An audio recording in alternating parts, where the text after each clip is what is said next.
2023 Brooklyn Half Marathon. Let's dive into some of the nitty-gritty details in order to set you up for race day success this year for this 2023 edition. So first, right off the bat, this is a 4 out of 6 and a 9+1 qualifier race. So if you are part of those programs, you are able to get those there. This is also a club points, prize money, team for kids, wave starts, scored event, and also you get finisher medals. If you want to read the about, you can head over to the race website and do that yourself. Pre-race info, the race number pickup will happen before the race, and there's absolutely no numbers that are available for pickup on race morning. So make sure you head over to these areas and pick them up ahead of time. When you are there, bring your photo ID and your New York Roadrunner account QR code, which you had to create one when you signed up for this event. Bring your email, confirmation form, printed or digital race week checklist email, and your account dashboard. Next up, you can also pick these, or you can pick up your packet from Wednesday, Thursday, Friday, all at 11 to 9:30 p.m. with the last packet pickup happening at 9 p.m. at Pier 2 in the Brooklyn Bridge. They will be available on those dates, and you do not need to select a time slot. You can come as you are. One thing I did see was that there is no bike parking there, so make sure you are aware that you have to bring a bike lock and lock up your bike, or test your luck and just lean it up against there while you are checking in, which I do not recommend. Make sure you bring a lock to lock up your bike. Race day, getting to the start and start timeline. If you are in the first wave, plan to travel and arrive to the start by 5 a.m. if you are checking a bag, and by 5:40 if you are not checking a bag. Subway 2, Franklin Avenue, car and taxi drop-off, which we will also show you on a map. Wave 1, the bag check options, excuse me, opens at 5 a.m. and the corrals open at 6. Bag check closes at 6:20 with the corrals at 6:40 because your race starts at 7 a.m. If you are in wave 2, same place. Your timeline for the race is bag check opens at 5. Your corrals are opening at 6. So if we scroll up to that first wave timeline, they open the same time as the original wave 1. You will not impede them because you are in a different location. Bag check closes at 7:05, corrals close at 7:20, and the start for wave 2 is 7:45. Wave 1 start, just to remind you, is at 7 a.m.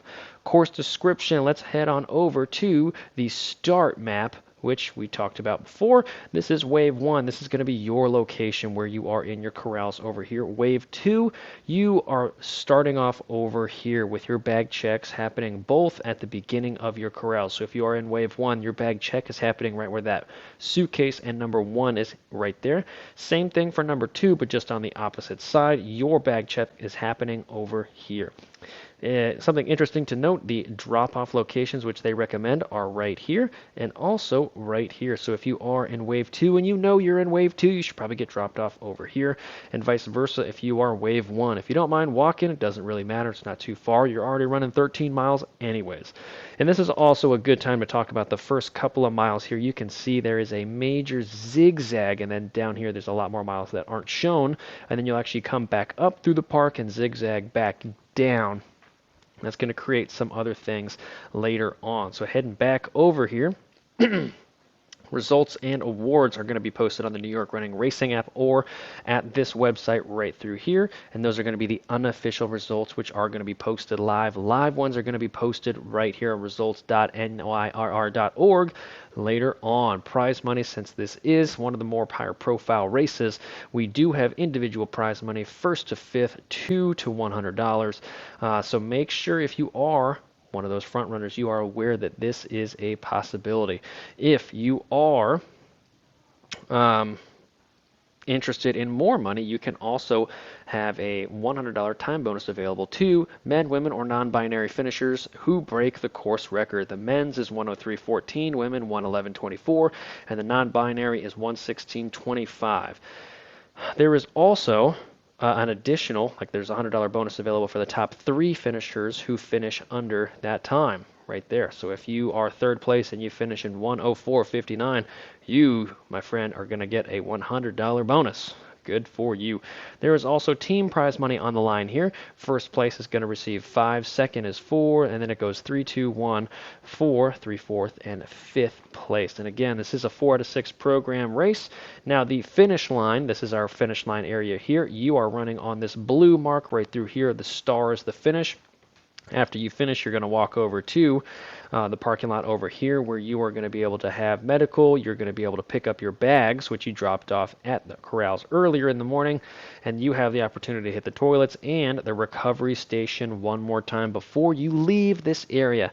If you have bags that you are trying to pick up, I highly encourage you to pick up your race bags before you leave the area. I don't know what your ability is going to be to go in and out of this location once you have left. So if you have bags, do not leave until you pick them up. Please, please, please. It just creates a much easier process for everyone. And this is the finish map. This green line right here, they say this is the spectator viewing line, and then the orange is the beach access over here. So green is the ability to watch from a spectator perspective, okay? Oh, one last thing, VIP runner walk-off right over here. You can walk over here and you can just go straight to this little area over here. So again, make sure you pick up your bags. And now let's dive into some of the more nitty-gritty details of this race. So this is the first little bit of the race. We're just going to do some zooming in here so we can have you view all of the critical points out on race day. So that race, or this area is the starting line that we talked about earlier. You're going to run down here, take 2 right-hand turns, run around the roundabout, and before you come back down. When you do come back down, this is the area where we are talking about over here, where we do a little zag right on Parkside Avenue. We come back up in the park, we curl back up, and this is where we come out right through here before we zig all the way to the top to that Prospect West Park Road right here, and then we go south again. You can see the progression of the course right through here, and after that, if we do scroll down, it's pretty much a straight shot up until the finish where we do curl off and end right over here. So when we are talking about the first little bit here, I just wanted to zoom in so we can have a little chat about this first section out on course. And you can see this first half a mile, maybe a little bit more, is entirely downhill. What you need to be aware of is that everyone's going to be flying during this section, and it's very easy to forget about your running form. There's lots of people. I know you're diving in and out of everyone, but this is going to be the time where you need to have a lot of focus on this race. Everyone's going to be going really fast, and that's okay. Let them do their thing. It's okay for you to go a little fast as well. But remember that you should be running within yourself. If you're normally running a half marathon at 7-minute miles, you should not be running 5:30s for this first half a mile right here. Because afterwards, you're going to turn around and you are going to climb right back up for the last half mile right here. And this is just the first mile. Okay, make sure that you are ready to do this. Take that first half a mile as a warm-up because you are going to hit it right away after that. And again, if you're looking at these little elevation guides over here, we're going from about 75 feet to 150 feet. So it's 75 feet of elevation gain through this point right here. Not super crazy, but again, it's definitely not a throwaway hill either. So because you are so early on in the race, this is going to be a great opportunity for you to throw away your race and go up this with a lot more effort than you need to. I would view this as a hill where you're working, but not a hill where you're working excessively hard. If you are working excessively hard at this point in the race, you got to realize you have 12 miles left. And I know there's a lot of downhill left, which we are going to talk about in a minute, but you can't burn all your matches right here in this first, let's call it mile, right? A little bit more, but first mile. Afterwards, this second mile, you are going to have a little bit of time to recover here. And again, this is going to be another opportunity where people overextend themselves right through here. And then they're going to be immediately met with another hill here. This is not the biggest hill out on course. It's not the flashiest hill on course. But this is going to be the hill that hits a lot of people very, very hard. Be aware that this hill is coming for you. All right. Afterwards, when you get up this hill, there is a nice long mile downhill. On paper, that looks really great. Yep, there's going to be some uphills mixed in with that downhill as well. But for the most part, you're going down. Because of that, It's very, very easy for athletes to kind of come off the gas a little bit, and rightfully so. You should come off the gas a little bit, but what a lot of people do is they forget and neglect their running form. They forget their nutrition, they forget everything, right? And they're just happy to go down a hill and happy to have that, let's call it free speed mixed in. Be careful with just zoning out right here. Very common for athletes to do that from mile 2 to mile 3, and then be not ready to attack the rest, right? From mile 2 to mile 3, your pace is going to be a little bit higher, and you can get sucked into a false sense of this is what I should be running always, right? And this last little section of this mile isn't super flat or isn't super downhill. It's flat and even uphill for the most part right there. And so this is going to be a part where a lot of other athletes, they do push it here without even really knowing it. Be aware of your cadence, heart rate, power, whatever you're running by, right? Be aware of what's going on at this point, because from mile 3 to mile 4, this is going to be the portion of the course where it starts to kind of bite back a little bit. This is going to be another area where athletes really, really overextend themselves without even knowing it. So from this point, yes, you can go fast, but make sure you're going fast within yourself, not what someone else is running. Because someone else could be holding back and still going faster than you, and you could be getting suckered into their games right here.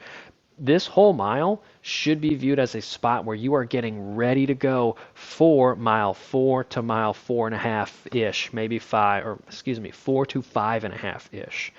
All right, so mile 3 to mile 4, you shouldn't be setting too many course records right in there, because for the next mile and a half afterwards, when you hit mile 4, this is going to be the point in time with which everybody is talking about, and I've highlighted a little bit more there of that mile 5, because there is still some other work to do mixed in there.